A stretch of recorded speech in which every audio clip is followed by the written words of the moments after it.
Good morning, students. So in our last class, we discussed one example which related to Thales theorem, isn't it? So I hope all of you understood this example properly.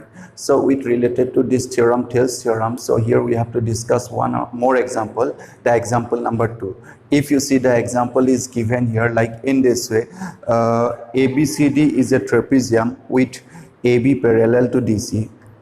E and F are points on non-parallel sides AD and BC respectively, such that EF is parallel to AB, and so that AE by ED equal to BF by FC we need to prove here.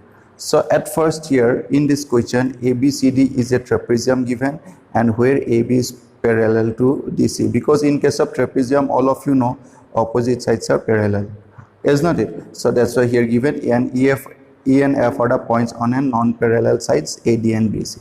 So at first what you have to do in this question, at first if we draw the diagram here properly, so the diagram is like in this way. If you draw a diagram, a trapezium, and the trapezium is suppose this one, if we consider, now here is this one is the trapezium, here we consider, and this one we denote A, B, and here according to our question C, D, is not it? So this one is the diagram here, or you can write ABCD serially also.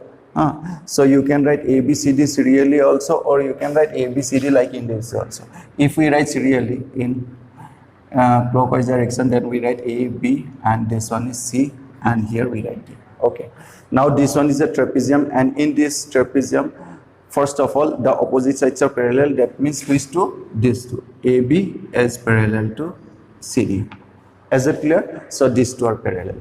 So now here one more thing given here, a line passing through the non-parallel sides, that means AD and BC. So here we have to draw a line like in this way. Which one is the line? And this one intersect at two places. One is E and another one is here F. Intersect at two places, E and F.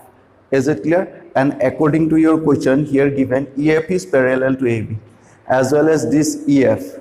This EF is also parallel to AB here mentioned. Is it clear? So now what we need to prove here? We need to prove, if we write the proof here, AE by ED. So that means here we need to prove this result, AE by ED. So AE by ED equals to, here we have to prove BF by FC. We need to prove this result.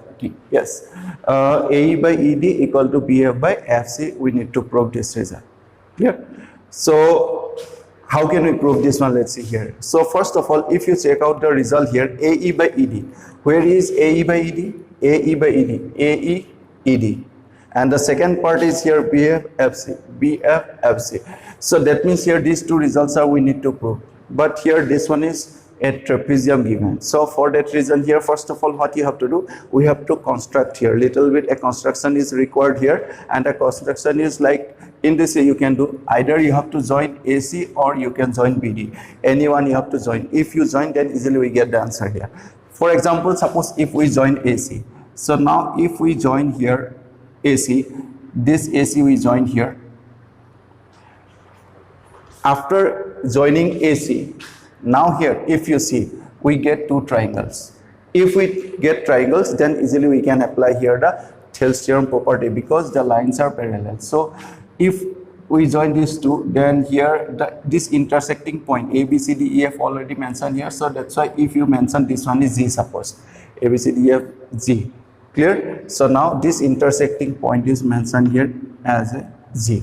So now when we have to start the solution here, first of all what you have to write, you see here, when we have to start the solution, just you have to write first join AC, and as you see here in this diagram, intersect at Z, no need to write, just you have to mention like in this as join AC.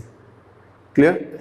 Now clearly one thing here mentioned, you see, since AB is parallel to CD, given, is not it?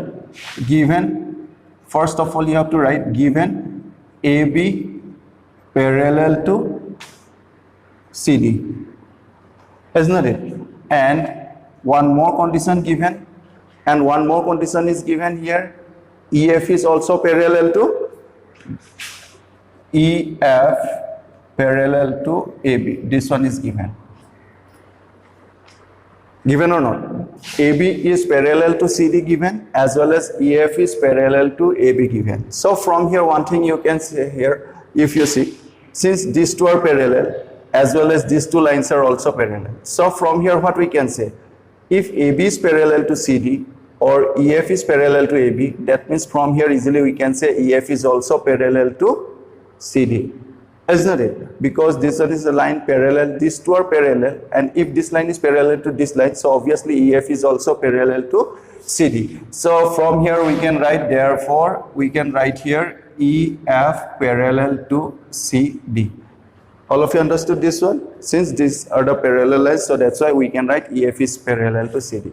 Or this gives us, now here you see, if EF is parallel to CD, that means this AC intersect at point Z. Since EF is parallel, that means EZ is also parallel to CD, as well as GF is also parallel to AB. That's not it, because the whole line is parallel to AB and CD. So this one is very important point here. If EF is parallel, that means EZ is also parallel to CD. So this gives us, so that's why here we have to write here, EZ is also parallel to CD. I hope all of you understood this one. Isn't it? So for example, if this line is parallel to this line, if we have this one part, then these two lines are again same thing, parallel. So this one is a concept here. So that's why here, if EF is parallel to CD, so that means EZ is also parallel to CD. So now one thing you see here, if EZ is parallel to CD, if EZ is parallel to CD, so that's why if we write here in triangle, so now in this case we have to consider the triangle ADC. So in triangle, if we write ADC, so if we draw the diagram here, so the diagram is like in this way, you see here. This part is A, this one is D and C, only this part. A, D, C. This one is the part here. So we draw, and here the line is this one. So at this place it is E, and this AC intersect at J. Isn't it? So that's why here written in triangle ADC. ADC. A is here, D is here, and C is here. Since EZ is parallel to CD, already we know. Here we write. So in triangle ADC, if these two lines are parallel, we can apply here the Thales theorem. The third side is which one? CD is the third side. Which one is the opposite vertices of this third side? A. So that means we start from here A. AE by ED. In this case, we can write AE by ED. AE by ED is equals to, we can write AZ by, this one we can write here AZ by GC. All of you understood this one?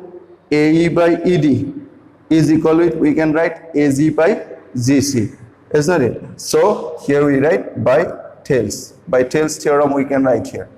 By Thales, and this one we put, this one is equation number 1. All of you understood this one? Okay. Now in this way, if you see here another triangle we get, in the same time we get another one here.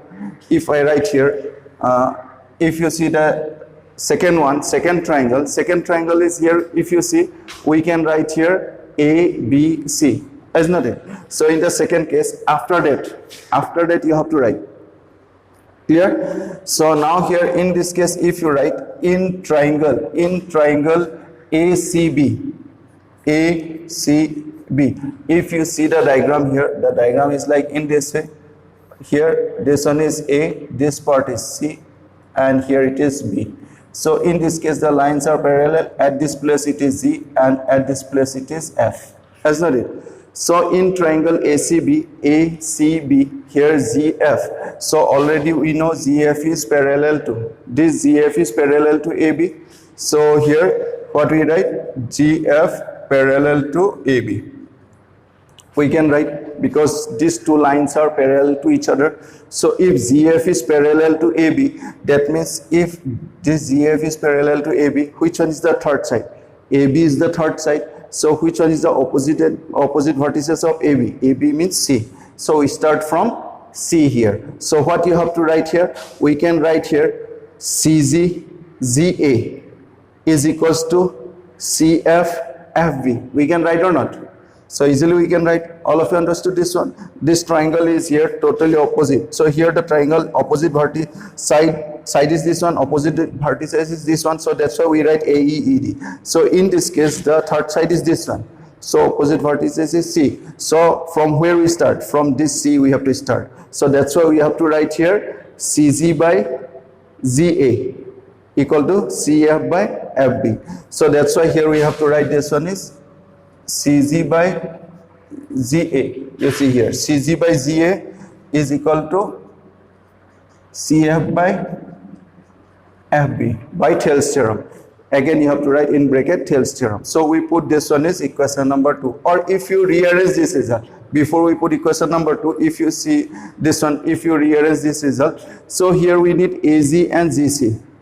So here ZA or AZ meaning is same, or ZC or CG meaning is same. So if we reverse the result, and then we write here ZA by CG, and at the same time we have to reverse the right hand side also. So that's why we have to write here FB by CF. So we put this one is equation number 2. All of you understood this one? So we just reverse the result. So if we reverse the result, we write GA, CG, FB, CF. So now if we compare 1 and 2, first we have to write this one, then second we have to write this part, and now we have to write from here. You write from 1 and 2. If you write from 1 and 2, what we can write? If you see here, AE by ED is equal to AZ by ZC. AZ means we can write GA also, as well as ZC means we can write CG also. So that means if this part is equal to this one, and if this part is equal to this one, so here you see the right hand side part AZ, ZC, and here if you see the left hand side GA, CG, both are same. So from these two, if we compare, which two results are equal? This left hand side is equal to right hand side, as well as the left hand side is equal to right hand side. So that means from here, if we compare, this AE by ED is equal to FB by CF. So if we compare these two, then here we write here AE by ED is equal to, we can write here FB by CF. Is it clear? We can write this one AE by ED, because AZ by ZC is here, as well as ZA means AZ, CG means ZC. So here the left hand and right hand are equal, so that means AE by ED is equal to FB by CF. Understood this one? So here if you see the proof, what we need to prove? The proof is here AE by ED. So AE by ED we get, here we need BF by FC. So here FB or BF meaning is same. So FC or CF meaning is same. So that means this one is our proof. Whatever we have to prove here, the result is this one. Is it clear? So if I repeat this one more time, first of all join AC we write, then parallel conditions we write, and from there we get EZ is parallel to CD, EZ is parallel or EF is parallel to CD, and this parallel condition we apply for both the results. And after that you have to write this part, triangle ADC we have to consider, and then we write this result. And after that, after this second time you have to write ACB, and then you have to write this result and put this to equation number 2. After writing these two, then next finally you have to write from 1 and 2 we get this result. Is it clear? All of you understood? I hope all of you understood this one. So in our next class we have to continue these examples, and we have to solve the question number, example number 3. Is it clear? Okay, thank you.